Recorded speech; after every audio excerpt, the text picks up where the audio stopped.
Magandang gabi sa inyo lahat. Ngayong gabi, ang inihanda namin para sa inyo ay kwento tungkol sa lahat. Ito ay kwento ng isang lalaki na nagkaanak sa panahon ng kabataan niya. Noon ay hindi pa siya handa sa responsibilidad na pagkakaroon ng isang pamilya. Ang sabi ng iba, pag ang dalawang tao ay nagkaanak, lalo na pag hindi pa sila kasal, ang babae raw ang higit na magpapasana ng problema sa buhay. Marahil nga, pero nakalimutan naman ng iba na ang lalaki ay may damdamin din. Matindit malalim na damdamin para sa kanya. Tingnan natin ngayon ang kasaysayan ni Arman, ang ating binatang ama.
Hinihintay kayo? Oo. Si Ana. Kilala mo? Ana. Marcelino. Si ma'am. Social worker yun. Bait yun. Asawa mo siya? Hindi. Sayang. Bakit? Wala. Kala ko asawa mo siya. Hindi, nililigawan pa lang. Pero pagdating ng araw, magiging asawa ko siya. Pag pinakasalan niya ako. Pag gusto na kayo, mag-aampong ka. Ewan, ganito magpapaikot niyan eh. Ha? Ano mga? Hello? Hi Joey. Oh, magkakilala na pala kayo. Oo, kanito pa nga kami dito eh. Sorry may meeting kasi ako eh. Joey, pasok ka na muna sa loob ha. Nahanap ka na ng house mother mo. Oh, sige. Right. Siya nga pala, Arman. I have to talk to the directors pa kasi before we go. Pero bakit mo naman pinapasok yung bata? Naglalaro eh. Oo, laro-laro kunyari eh. Mamaya mag-stowaway na yan. Nawala na yan eh. Kailan lang nakita ulit? Nag-stowaway? Oo. Bakit? Bakit? Ha? Parang may iniisip ka eh. Wala. Iniisip ko lang kung si Joey ay ulila o neglected. Ulila. Ilang taon na yun? 12. Okay. Wala. Kasi kamukha niya yung naging... Wala. Kamukha lang kasi niya yung naging kaklase ko nung high school pa kami. Classmate na lalaki o classmate na babae? Ano kung babae? Wala. Swerte naman niya. High school pa kayo nun eh. Matatanda pa siya. Hindi, pambihira kasi ang pagkakamukha nila eh. Parang magkapaang tsinelas eh. Pati mo na dito. Pero kung kamo ulila na yan si Joey, at kung nagkataong anak nga siya ni Cathy, ang ibig bang sabihin nun ay patay na si Cathy?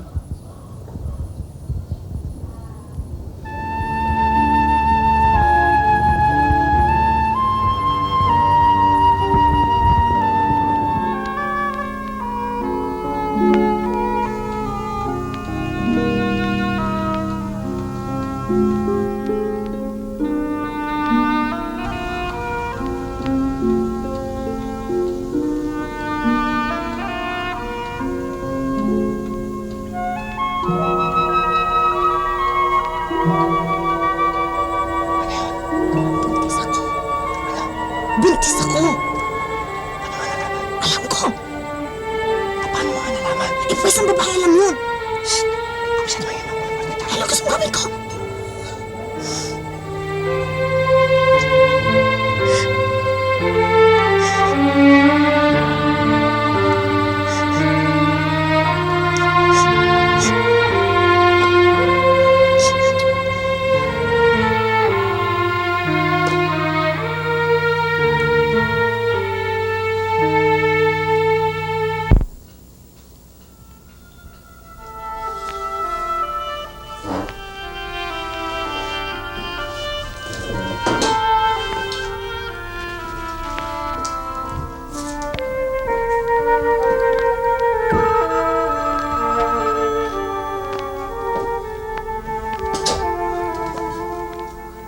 Hello?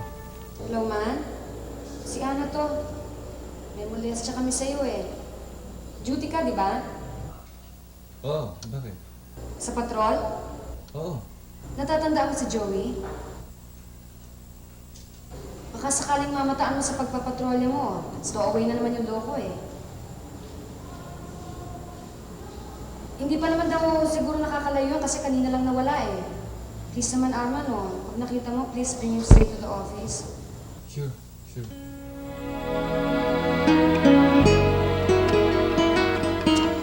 Alam ko lang kay Joey eh. Adapted siya. Kasi siya yun ang alam niya eh. Alam mo, pag ampung ka, malalaman at malalaman mo rin eh. Dahil maski hindi ipaalam sa'yo ng magulang mo, paalam sa'yo ng ibang tao eh. Seems to me na yung mga relatives na umampun kay Joey, hindi conforme na ampunin siya. Alam mo naman tayo mga Pilipino eh.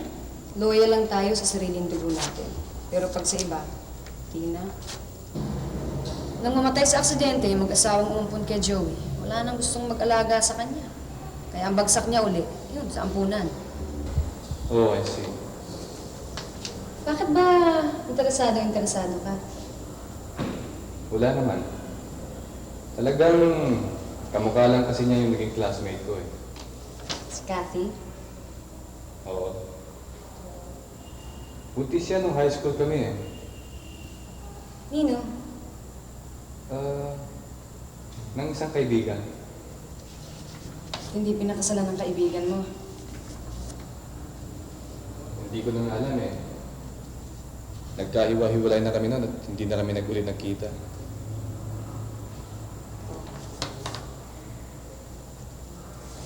Kain na tayo. Halika na, baka lumamig na yung sabaw eh. Sige.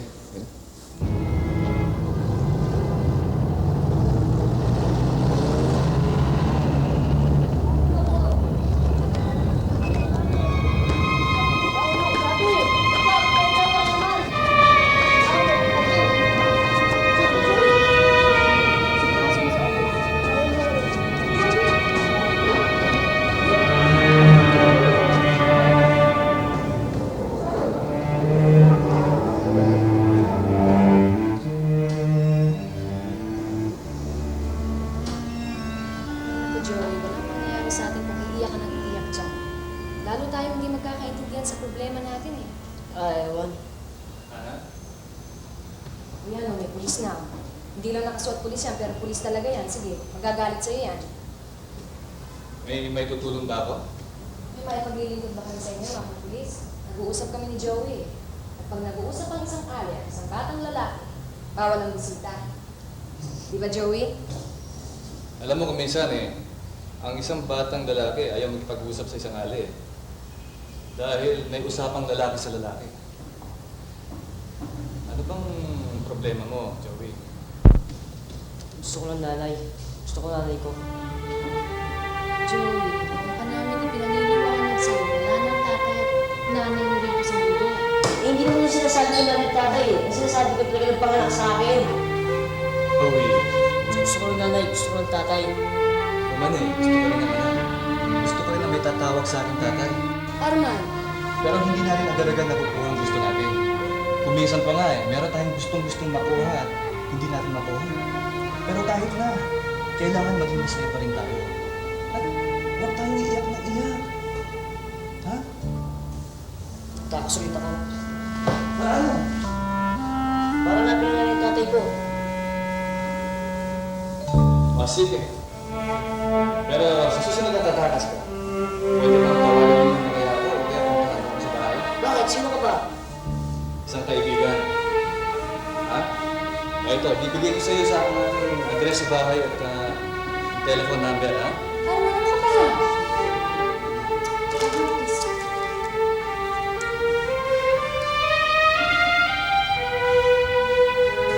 Yung telephone ko sa bahay, ha? Ito naman ang telephone ko sa opisina. Ayan. Magkikipag-usap ka muna sa akin, ha?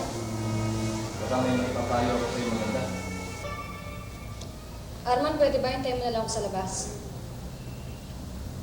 Okay. Okay, ha? Nice meeting you.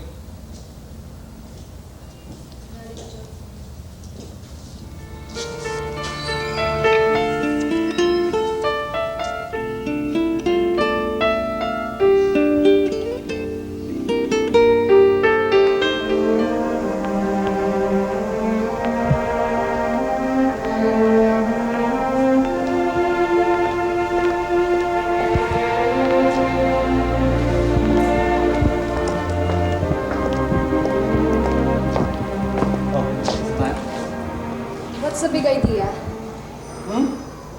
Arman, hindi mo i-encourage ang bata na tumakas sa ampunan. Dapat, ang sasabihin mo sa kanya, mali yun. Hindi niya dapat gawin yun. Eh, wala naman ako sinasabing ganyan, ha? Wala nga, pero nagbigay ka ng telephone number mo at address mo. So? So, parang na rin siya ni-encourage nun. I don't think so. Binibigyan ko lang siya ng tiyak na mapupuntahan. Huh. At mas lalakas ang loob niya dahil doon. Sa palagay ko, eh, malakas naman ang loob ng batang yan kahit anong pa, eh. Arman, si Joey trabaho ko, okay? I hope you don't mind. Pero pwede ba? Pabayaan mo sa akin ng trabaho ko?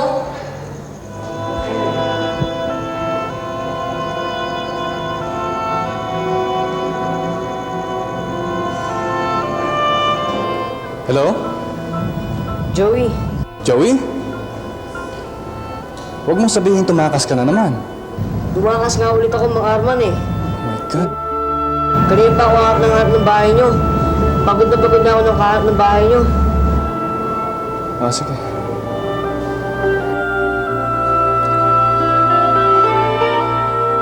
Sabi ng lola ko, pinamigay daw ako ng tunay na nanay ko. Mga Arman, bakit pamimigay niya sa nanay ang kanyang anak? Maraming dahilan. Siguro, masyadong bata pa ang kanyang ina na magkaanak siya. Wala siguro siyang trabaho at hindi niya alam kung paano bubuhayin ang kanyang anak. O baka naman walang tatay ang kanyang anak. Hindi maaaring walang tatay ang isang bata. Para malikha ang isang bata, kailangan may tatay at nanay. Sabi ng lola ko, anak daw ako sa labas. Paano niya nalaman yun?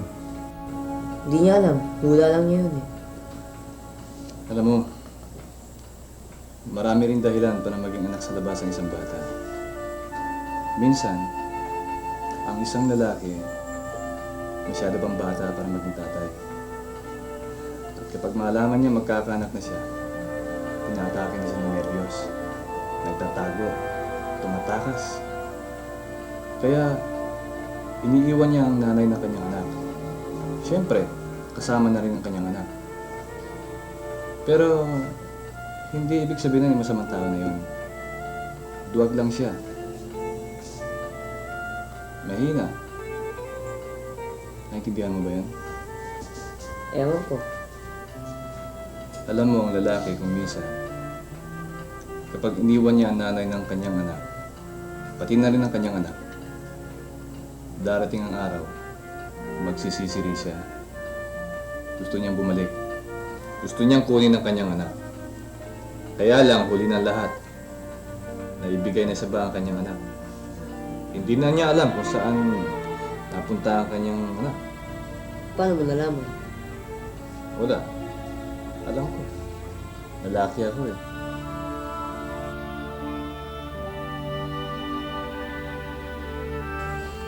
Sabihin mo nga sa akin, Joey. Ano ba sa naging nanay at tatay mo? Masaya ka ba lang? Mahal nila ako, pero yung lola ko ayaw sa akin. Mula nang mawala ang nanay at tatay ko, sinuli ako sa ampunan. Hindi habang panahon ay nasa ampunan ka. Pagdating ng araw, paglaki mo, kapag may isip ka na at may kakayahan ka ng tumayo ng sarili mong paa, hindi ka na lang mapipigilan. Pero matagal pa yun. Mahihintay mo yun. Kaya kung ako ikaw, hindi na ako tatakas. Ang gagawin ko, mag-aaral ako na mag-aaral. Pag-aandaan kong paglaki ko. O sige, tulog ka na muna. Tulog ka na sa kwarto. Ha? Ako naman ay papasok muna. Pag-uwi ko, usap tayo ulit, ha? Sige.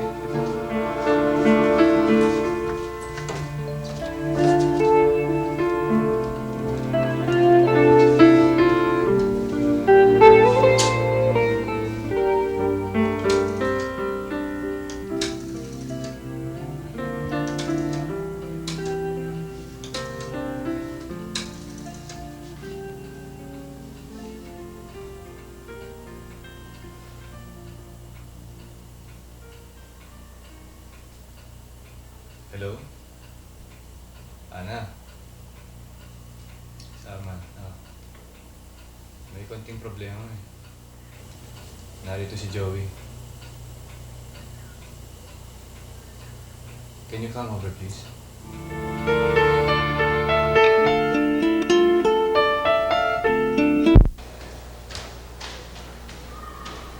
Ikaw pala. Hi. Si Joey. Hindi pa naman yung sulat ko? Binili ko siya sa ampunan, kagabi rin. Nangako ko sa kanya na mag-uusap kami pag-uwi ko. Come on, Arman. That's the only sensible thing to do, ang ibalik siya sa ampunan. We have rules. I don't care about the rules. Bulag ka ba? Hindi mo ba nakikita? Ayaw ng bata sa ampunan. Anong ginawa mo sa kanya? Kinaladkad mo, no? Hinatak mo. Anong gusto mong ginawa ko? Kinonsinti ko ang paglayas ng bata. Ang sabi ko sa'yo, pakitignan mo lang siya hanggang sa umuwi ako. Arman, caseworker ako, hindi ako babysitter. Eh sana sinabi mo sa akin yung kagabi. Para hindi na ako umasa sa'yo. Sana gumawa nila ako ng ibang paraan. Umasa Ang pa ako sa'yo. patakaran namin. Wala akong pakialam sa patakaran niyo. Pwes ako, meron. Tagaran ako eh, obligado akong sumunod. Ano ka ba? Ano ba nangyayari sa'yo? Sinisikap ko lang intindihin ang problema ng isang bata.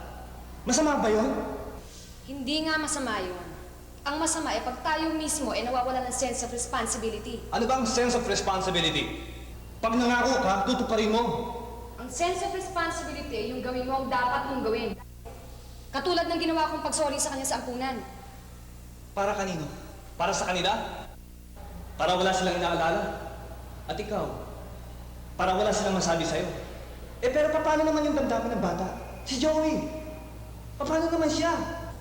Isang kaso lang sa papel? Ang hindi ko maintindihan kung bakit ka nagkakaganyan. Kasi may feelings ako. Dati bata rin ako. At naiintindihan ko ang damdamin ng isang bata. Naintindihan ko rin naman ang damdamin ni Joey ah. Pero mas mahalaga sa'yo ang mga patakaran mo. Ang gawin ng mga patakaran namin, ang nasa isip namin mismo ay ang kabutihan ng mga bata. At saka hindi na naman si Joey bata ang namin ko na. Marami pang iba na dapat din namin bigyan ng atensyon. Pangatlong paglalayas nito ni Joey. Para sabihin ko sa'yo totoo eh. Kaya lipat na siya sa ibang lugar. Ano ibang lugar? Doon sa mga lugar na may mga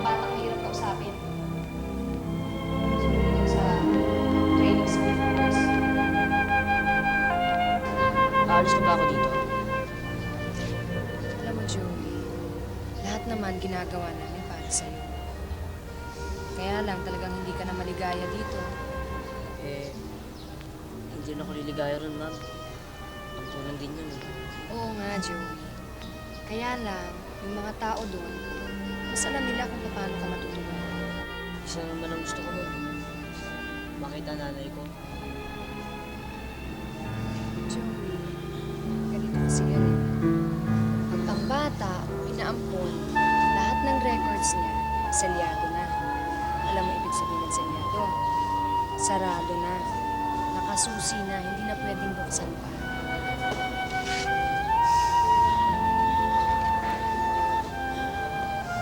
Kaya kahit kami, hindi namin alam kung sino talaga ang nanay mo.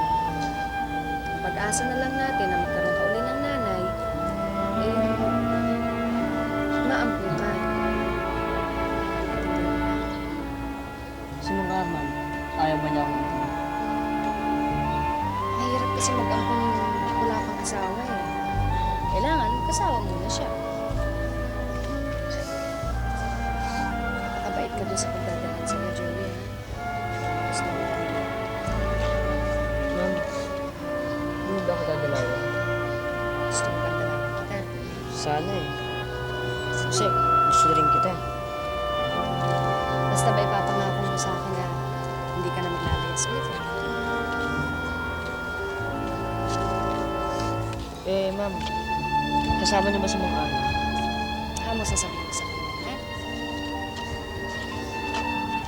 Ma'am,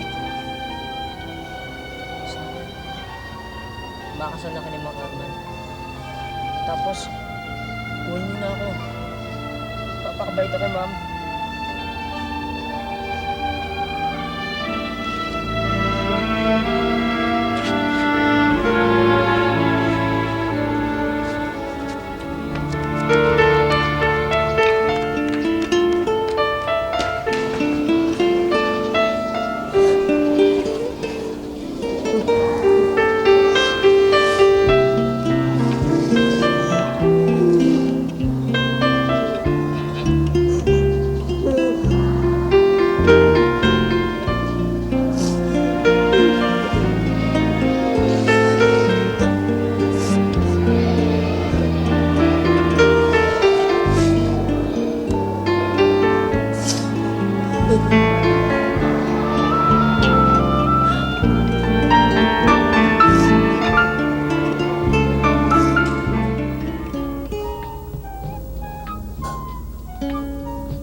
Ito ang DZTV Channel 13 na nagwawakas na magsaipamawid. Ang Channel 13 ay isang hindi lang komersyal na pag-aari at pagmamahalaman ng Intercontinental Broadcasting Corporation. Sumasaipamawid mula ikapito ng umaga hanggang ikalabindalawa ng katig-gabi. Punta ng punta rito, pagbihira ka naman eh. Gawin ko. Halata na itong chat ko ah. Anong gusto mong gawin ko? Tangin, hindi mo alam kung gagawin mo. Shh! Arman, pag nalaman din ng tatay ko, papatayin ako. Pag nalaman din ang tatay ko ito, papatayin din ako. Anong gagawin natin? Hindi ko alam, pagbihira ka naman kasi. Ngayon ako may kasalanan. Eh, sino ba? Akala ko ba, alam mo kung parang hindi ka mabuntis. Kung pwede sana kitang pakasalan eh. Di ba naman nag-aaral pa tayo eh. Kaya ko naman ako. Ang ibig mo sabihin, hindi mo ako pwede pakasalan. Ano ba kakain mo sa'yo? Ang ilan mo, ang tagal ka. Makita mo paglabas nito, tatapon ko to. Magsisisi ka. Makita mo, magsisisi ka paglabas nito.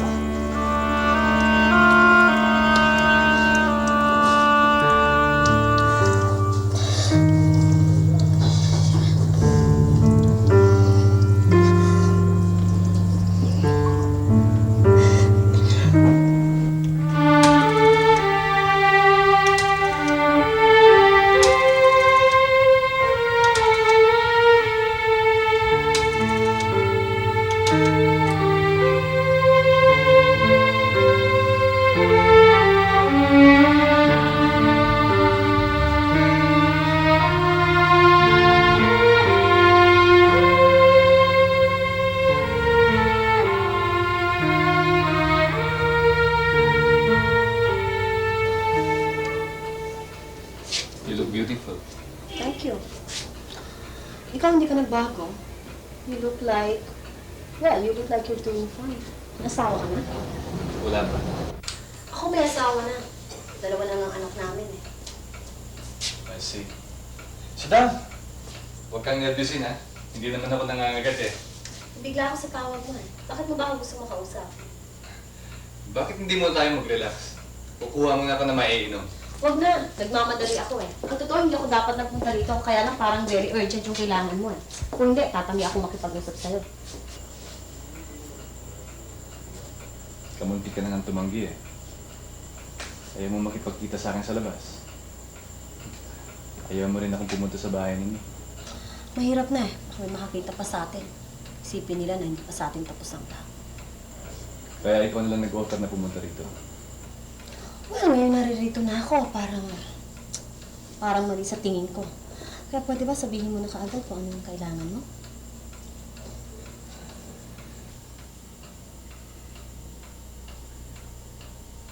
Hindi ko nga alam kung paano ko sasabihin sa'yo eh.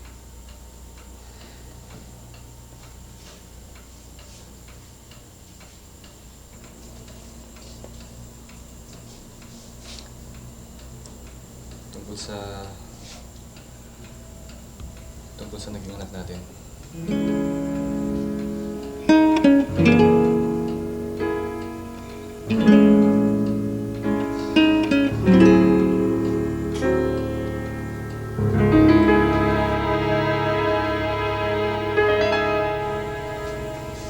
Nasaan yung naging anak natin? Yung ipinamigay mo. Ayoko nang mapag-usapan yan. Tapos na yan eh. Wala na. 12 years nang nakaraan. Wala nang dahilan para pag-usapan natin yan ngayon. Cathy, nakita ko siya. Nasa ampunan ulit. What I mean is, naampun siya, kaya lang yung umampun sa kanya ay namatay sa aksidente. Kaya bumalik na naman sa ampunan. Paano mo nalaman anak mo yun? Kamukha mo siya. Hindi sapat na ebidensya yan. Makakatiya ka lang sa records niya. Nakita mo na bang records niya? Hindi, pero Good. Ang alam ko, hindi na ulit nabubuksan ng records ng mga batang pinaampon. talagang kamukha mo siya, Cathy. Nananaginip ka, Armand. Lahat ng tao may mukha. May mata, may bibig, may ilong. Sa bilong-bilong tao dito sa mundo, hindi mawawala ng magkakamukha. Alam mo nangyayari sa'yo? Kung mo alam mo na yung bata dinala ko sa ampunan, ngayon 12 taon na. Lahat na nakikita mo 12 taon at nasa ampunan, ini-imagine mo anak mo. Konsensya lang ngayon, nagigilty ka. Hindi, Cathy. Matindi ang pakiramdam ko. Hindi mo pwede sabihin sa korte yan. Ngayon sabihin na natin anak ko yun. Anong gusto mong gawin ko? Ha? Kaya mo ako tinawagan. Nahihinging ka tulong sa akin. Naisip ko lang na, well, you might consider getting him back. Ako? No, I wouldn't consider getting him back. It's nice here. Cathy, please. Arman, hindi ka basta-basta makakatiyak na yun nga ang anak mo. Kung gusto mo makatiyak, pumunta ka sa korte. Kumuha ka ng abogado. Dadaan ka sa kutakot-takot na red tape para kang susot sa butas ng karayo. And all for what? Para mahalungkatin ang record ng isang bata hindi mo alam kung anak mo? Kung gusto mong gawin yan, sige, bahala ka. Pero huwag mo na ako idadamay dyan. Tahimik ng buhay ko. May asawa na ako. Ayoko na ng hassle. Pero kawawa naman yung bata. Kahit- Naghahanap siya ng ina. Kahit ano pang sabihin mo, hindi mangangahulugan anak ko ngayon. Now, if you don't mind. Pero kung siya nga anak mo, matitiis mo ba siya? Natiis mo siya, di ba? 12 taon na yun. Armand, I'm sorry kung after 12 years, guilty ka pa rin. Kahit na ngayon. Pero ako hindi na. Tapos na yun eh. Hindi ko pinagsisisihan.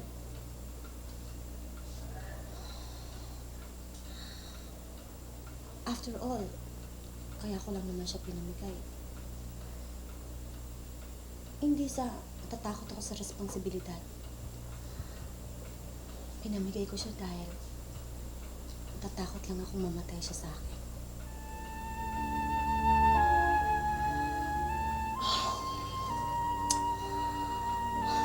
Ayun, pwede na ba akong umalis?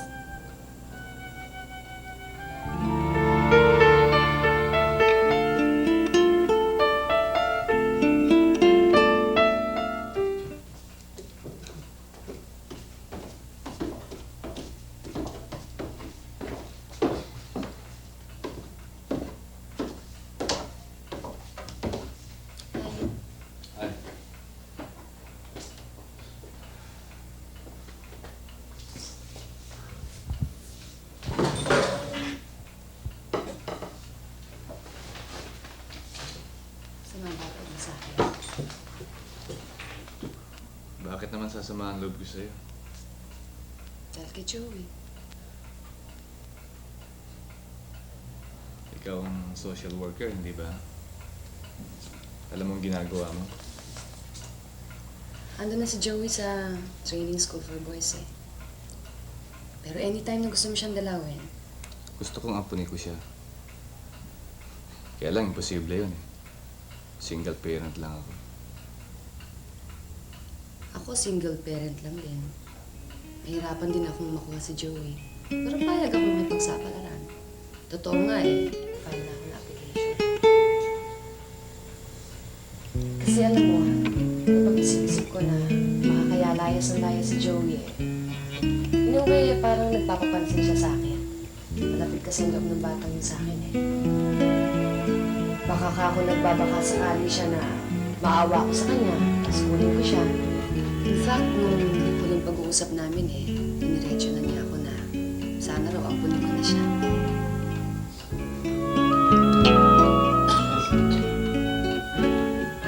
Now, Arman, bakit di ka mo magtapat sa akin?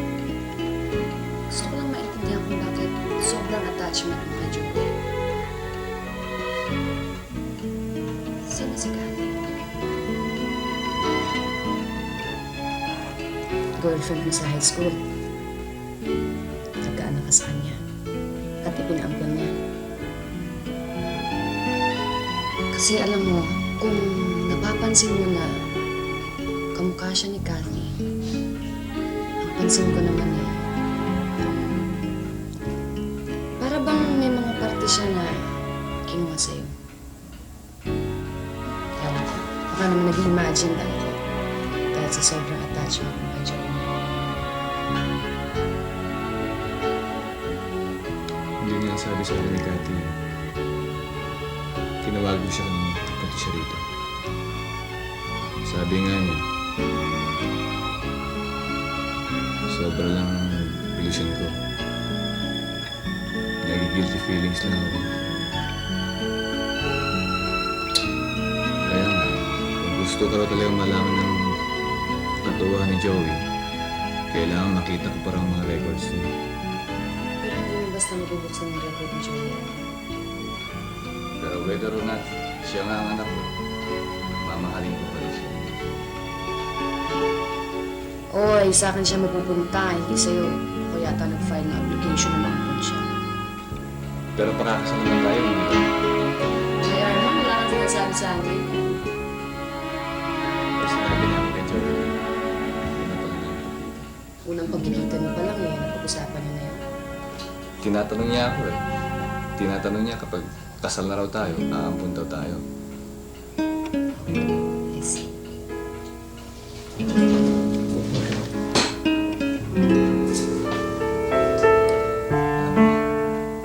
Gusto niya talagang maging nanay ka nila. Gusto rin niya na maging tatay ka niya.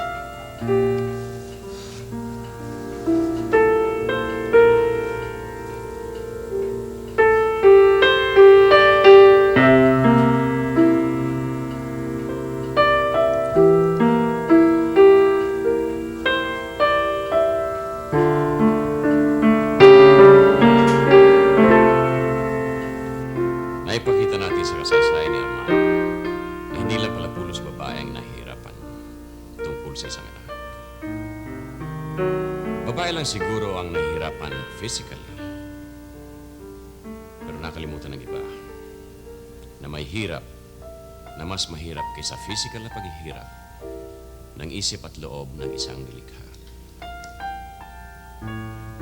Naibigan niyo sana ang aming pagtatanghal ngayong gabi. At sana'y, maski pa paano, naipakita natin daw sa mga babaeng ang problema ng isang lalaki. Para hindi naman sila masyadong magalit doon sa mga lalaking natatakot sa responsibilidad, bunga ng kabataan nila. Hanggang sa muling pagkikita-kita natin sa susunod na linggo, dito pa rin sa Channel 13.